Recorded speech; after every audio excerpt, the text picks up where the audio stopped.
Alrighty, Rikki Rockett coming to you live here, Houston, Texas. Motley Crue Poison New York Dolls tour, and I am about to be interviewed. By Patrick, FullMetalRock.com. That's the man. He didn't know my name, but I just told him. Alright, so hit me. First off, man, 25 years, fucking phenomenal show. Kicked Thank ass. you. Thanks. Very nice. I've seen Poison about 12 times, which is probably little in 25 years, but definitely one of the best shows I've seen. Right on. I broke a stick in the middle of the solo. I don't know if you saw that go flying. I saw that. Yep. Yeah. Somebody hand you another one, it's okay. I was quick. I grabbed it quick, another one quick, but I hate when that happens. So I usually try to switch sticks right before my solo, because if I've been using them for a few songs, That's yeah. And what sticks are you using? I've been with Vader for a while, and I have my own stick called a Bottle Rocket, and I've been with them about 5 or 6 years now, something like that. Good. Well, doing Poison after 25 years, any certain rituals you still do besides from the past, previous rituals? You know what? I think I had like serious OCDs at one point, you know, and I think I still do a little bit, but I've tried to break them. So, but the things that I still do, sort of religiously, are, you know, I stretch and do certain warm up a certain way, you know what I mean, and that kind of stuff. And I feel like if I don't, I'm gonna have a bad show, you know what I mean. And but outside of that, you know, it's a little OCD. Yeah. Well, I mean, Rockett Drum Works. This is your baby, your company, your little niche. Well, why'd you have a field to do custom drums? What put you to the point where I have to make my own drums, have to make it? Yeah. You know what? It's just that I felt like I could, because I was doing so much of the design work on my own at the beginning of a tour. I sit there and like, I remember the last kit that I did with Pork Pie, and Bill Dedamore, who owns Pork Pie, is an amazing guy. He builds great stuff. But I was, you know, I painted the kit in my living room, and then I took it to him and he cleared it. He did the base coat, but I did all the graphics and stuff, and I'm kind of like, I'm not, you know, I can do this. Honestly, I can. I just got to learn more about the construction, because I know. But I had hung around so many of the best builders so many times. I always geek out, go down and watch what they're building and how they did it, and all that kind of stuff. And I learned about it. I'm just like, you know what? There were certain things that they just wouldn't do. They're just like, no, we're not going to do that size. We're not going to do that. You know, everything's got to be a double 45 or whatever it is. You know, and I'm like, why? Why are these rules? Why, you know, we get these ideas in our head that something needs to be a certain way. Something to be changed. And so I didn't like that everything was going offshore, you know, to China or wherever. And I'm just like, you know what? There's another way to do this. Yeah. Well, I mean, all your loads and shells are all made in America. Yeah. Which is almost unbelievable, because it's so expensive. It is. Yeah. Nobody does it anymore. It's cheaper overseas. Everybody gets overseas, but you're geared to do just American loads, American, you know. Well, here's the shells. thing. I own my own shop. Okay, so I'm not renting a shop. The way my guys are paid is if we have a job, they get, you know, if somebody sells a kit, they get some money for selling it. If they wrap it, they get something for wrapping it, and assembly, they get something for assembling it. They're not on payroll. They get paid by the job. So I don't have any overhead. Yeah. So I don't have to charge. I don't have to have these huge profit margins. Yeah. Which is why a lot of dealers are sort of working with us, because they want to see this huge profit margin. Turnout. Yeah. And you know, we have a profit margin. I want everybody to be able to make money. You know, that I work with. There's only 4 of us, so you know, we don't have to do this craziness that a lot of companies have to do. How much work do you actually do on the kits? How much do I do? Yeah, like somebody orders a kit. Yeah. It depends. If I'm around, I'll just jump in and, you know, do whatever's sitting in the shop that needs to be done. You know, we'll just get an assembly line going. Just, you know, it just depends really. Some stuff I take on a little more personally. You know what I mean? For whatever reason, if it needs pinstripe, I'm the only person that does the pinstriping. So, but you know, my guys, you know, everybody's capable of doing everything. So as far as all the custom kits you had over the years was always, to me, I'm a drummer, so growing up watching custom kits, badass fucking kits. Where are all the kits at now? I mean, how many drums do you actually own? I own quite a few kits. I haven't, it's like this kit that I have tonight. I am going to sell it because it's going to be for the relief fund for all these hurricanes and stuff. Good job. And I got another kit waiting. I'll show you a picture of it later. That I'm going to on the Hollywood Bowl show in LA, and that's where we're going to have it. Oh, okay. And that kid was Guy who used to work for Pork Pie. He's a Japanese guy. He's the only guy that does these thin slivers of glitter glass and does spiral wraps with them. With all these little, it takes like 3 weeks to do a kit, 3-4 weeks, and it's insane to work. And he wrapped this kit for me. It's a 5-ply kit with an inner ply of carbon fiber. It's freaking ridiculous. Wait till you hear this. I hope you get to come to another show after I have that kit. It's going to be stupid. It's just going to be awful. Oh, yeah. I'm really excited about it. I build snare drums the same way, and guys are loving the snare drums. You look at 13 snare. Yeah, it's out with me, man. It's out with me. Is it? Yeah. God, dude, the sound on that thing is. I saw that damn. Was it on video interview? Somebody. The sound on it is such a snap. Yeah. I mean, it's in the old Spade lug drilled out. I mean, that's badass. I mean, it's killer. Well, the way that came about, I was talking to the guys at Keller. They're like, is there anything, we want to work with you? Is there anything unique that you want to do with a snare drum? And I was like, they're like, plies or anything like that. I said, well, typically some of your snare drums are 12. Why don't we go another ply, 13, just because 13's got to be better than 12. And I was like laughing about it. They sent me a 13 ply. And I put the hardware on it with a single point lug, and I was like, you know what? This actually really does sound different. I don't even know why. So that's why I did those Spade lugs, and I just decided to really go off the hook and just do a 13-inch version of it, 13 ply. You know what I mean? I'm starting to really love 13s. 13s are a great size snare drum. They really are. It's an odd size, but the snap it has. It tucks in there nice. Yeah. You know what I mean? You can go a little bit deeper, so you can go a little thinner, and you get that fundamentally lower tone. But because it's a little smaller this way, it's a little more structural. You can just crank it a little more and just get that pop, and it still has that body. I'm starting to really dig 13s a lot. That's why I was playing tonight with 13. I think it sounded really good in the arena. I wasn't sure what to do. It was snapping. That's what impressed me. You used to be hearing drums, but hearing that snap as a drummer, I listen to everything in the drums. I focus, you focus in on the drums the whole time, and that snap was just, it was tight. Some guys, different. a lot of people think bigger's better for everything. It's just, it depends on what kind of music you're doing. I mean, a bigger kick drum, for John Bonham was, those bigger sizes were great because there was space in those Zeppelin songs. Yeah. You know what I mean? There was a lot of room for it to breathe. But, if you're playing a speed metal band, those sizes are going to just turn to mush. Yeah. You know what I mean? Yeah. So it just depends on what kind of music you're playing, Kind of like Tom Lee with his 50-inch. Well, I think he's triggered. So yeah, he uses mainly trigger. Down. Yeah. 25 years of Poison. I mean, you probably never thought you would ever see the longevity that long. I mean, y'all been through 10,000 zillion things against that shit. But as far as what's next, what do you think's coming up? I mean, Brett has a side project. Right. Michael's band he does. I mean, for Poison itself, is there a new album, a new? Well, I hope so. I hope after this tour we work on something.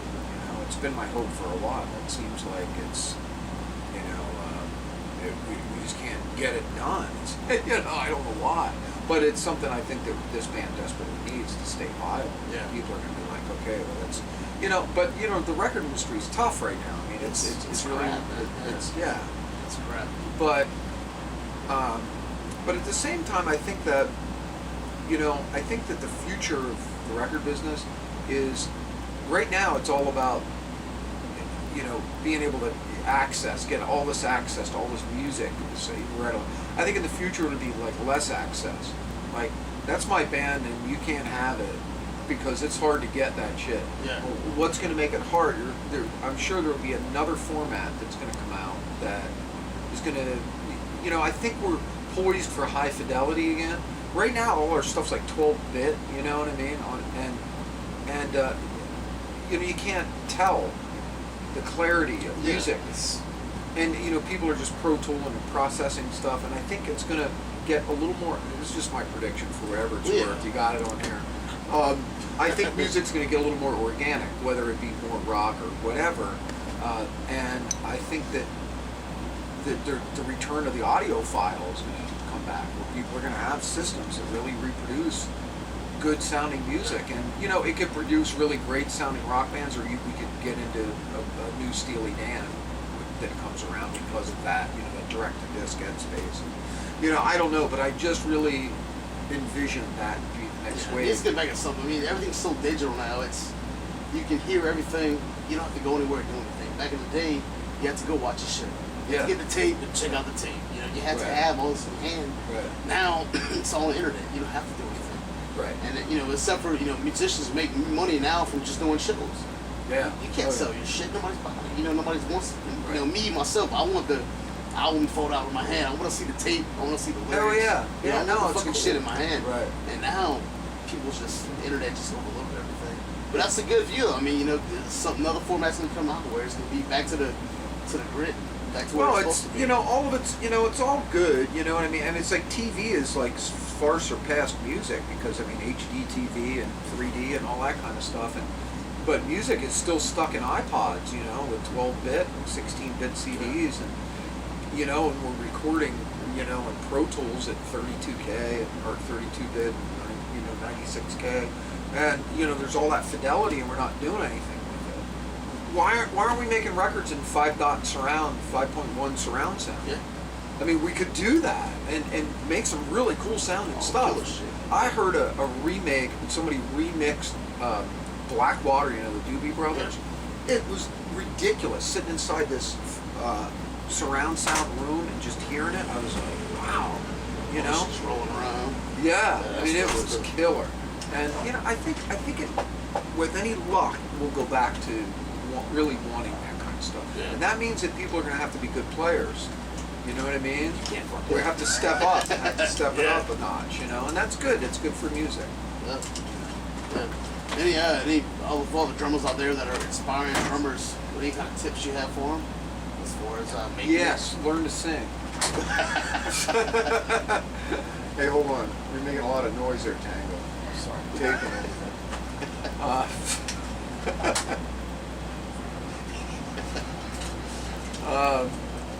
Yeah, man. You're just worth more if you can sing. True. I mean, it's just flat out. You know what I mean? So the drummer's always hard to find. Exactly. You never find a drummer. Yeah. But a good singer, that's it's tough. Tough. You're right. After 25 years, I mean, what mark do you hope to leave, or you've left? What mark do you think you left on the whole industry as far as your drumming style, what you do? You know what? I don't know really. I just know that when somebody comes up to me and they're like, "Man, you inspired me to want to pick up sticks and play." That's what it's about to me. I can't be the only beacon in somebody's life. You know what I mean? It's not one drummer did that for me, but there were guys that made me want to play. And when somebody says that to me, that, "Oh, dude, you're the reason I play drums," it's like it's on. That's what it's about. Who's the reason why you play drums? Well, believe it or not, it was just this little old band that played in a pavilion when I was a kid. And it was this band called the Riverboat Crew, and it was just this top 40 band, older guys doing cover songs, old standards. And I was just, everybody wanted to go, hand grabbing fish and having fun. I just sat there and just watched the drummer. I was like, wow, I didn't know they were so loud. I didn't know it was tiny. It blew me away. And that's what really made me want to play drums, oddly enough. I wish I could say that it was, I saw Ian Pace from Deep Purple live for the first time, I mean, he was a big influence down the road, but it was just this little top 40 band, It was killer. The reason why I played drums was Scotty from Queensryche. Oh, right on. Chain, you know, and you because of the whole state cash, the whole, you know, Scotty's it wasn't awesome, just a drummer. dude. It was He's a good- actually it was a performance. Yeah. What she did was perform. What he did was a, you know, killer with the set. Yeah, You know, set design It's with like the an chains. ensemble shit. Yeah, dude, it's he's a just- cool dude. Yeah, He's he's a really good guy. I met him the Yeah. first time. I told him, look, man, I had chains hanging from the fucking ceiling and the sheetrock. He's like, are you serious? I'm like, yeah, you heard that before? He's like, I never heard it before. I'm like, no, I did that shit, man. My parents are still pissed. I still have the holes in the ceiling. That's You know? awesome. But the whole, you know, the Poison Kids was that's the kid you wanted. You wanted this badass, you know, flame Right down on. kid with the shit, you know. But it's good, man. It's, Well, I combined both, Yeah. man. I had chains a few years ago. yeah, for we just welded them and then chromed them and stuff. Yeah. And by the time we were done, I had white, like this white fake fur, and it looked like a freaking lowrider kit. Is what it looked like. You know what I mean? I think I had to do another lowrider kit. To tell you the truth. cool, a little spinning rim in the middle. Yes, ones, you know, metal stands, and, you know, That's right. have a big sissy bar on the back of my frickin' drum throne. I'm doing it. Little Balti's cross in the back. Yeah, with like an angel hanging, you know. Beautiful. With a little double pedal, kick pedal. Shit, yeah. Well, there was already one guy that did a bike. You know? Oh no shit. Yeah, the guy from what band's that? Cottonmouth Kings. Cottonmouth Kings, Kings, which yeah. which is the same drummer for shit. Humble goddamn it. Gods. Humble Gods. Yeah, but he did. He has a spinning rim in the middle too. Well, that was Blue Dog. Damn it, Head PE. Jared's band. But you know what? He Yes, lost. yeah, He the lost kid. control at NAMM and ran into the DW booth and threw the one What? side of it. Holy shit. Yes. Yes. He was like he just lost control. That's I wasn't there, unfortunately. I would have loved to have seen that, you know. But I know Garrison from DW was like, "Oh my God, he ran through the booth," you know. It's like To I explain think that John shit. Good's in there having a meeting with like some guys from Germany or something. That was a drum set. It's okay. Well, that's any news you want to get out to your fans or anything happening? Uh,